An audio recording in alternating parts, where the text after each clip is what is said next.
സ്കാരത്തിൽ അവസാനിക്കുന്ന കുറെ വാക്കുണ്ട്. നമസ്കാരം, സംസ്കാരം, പരിഷ്കാരം, അങ്ങനെ ഒരുപാട് വാക്ക്. ഈ സംസ്കാരവും പരിഷ്കാരവും തമ്മിലുള്ള വ്യത്യാസം എന്താണ് എന്ന് ചിന്തിച്ചിട്ടുണ്ടോ?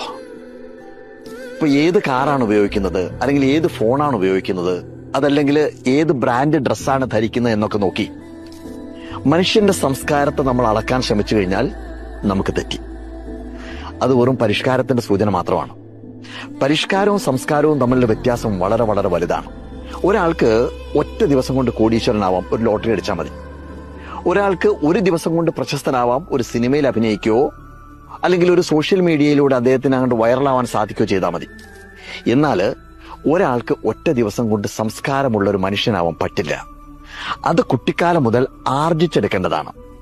ഭാഷയിലെ പെരുമാറ്റത്തിലൊക്കെ ആ സംസ്കാരം അവനവന്റെ വീട്ടിൽ നിന്നാണ് തുടങ്ങേണ്ടത്. പണ്ടാരോ പറഞ്ഞതുപോലെ ഓടക്കുഴൽ പോലെയാവണം ഓരോ വീടും. ഉള്ളു പൊള്ളയാണ് എങ്കിലും അതിലൂടെ ശ്വാസം ഊതിവിടുമ്പോൾ മനോഹരമായ സംഗീതം ഉണ്ടാവുന്നു. അതുപോലെ ഓരോ വീട്ടിലെയും 4 ചുവരുകൾക്കുള്ളിൽ വെറും പൊള്ളയായ ഇടങ്ങളിൽ മാതാപിതാക്കളും മക്കളും ഒന്നിച്ച് ജീവിക്കുമ്പോൾ അവരുടെ ശ്വാസം നല്ല വാക്കുകളുടെ, സ്നേഹത്തിന്റെ, പരസ്പര ബഹുമാനത്തിന്റെ സംഗീതം നിറയ്ക്കുന്നതാവണം. അതാണ് സംസ്കാരം. ഈ സോഷ്യൽ മീഡിയയിലൂടെ ചിലരൊക്കെ എഴുതിവിടുന്ന വാക്കുകൾ കണ്ടപ്പോ ഇങ്ങനെ ഒന്ന് പറയണം എന്ന് ഒരു മാത്ര വെറുതെ നിലച്ചുപോയി.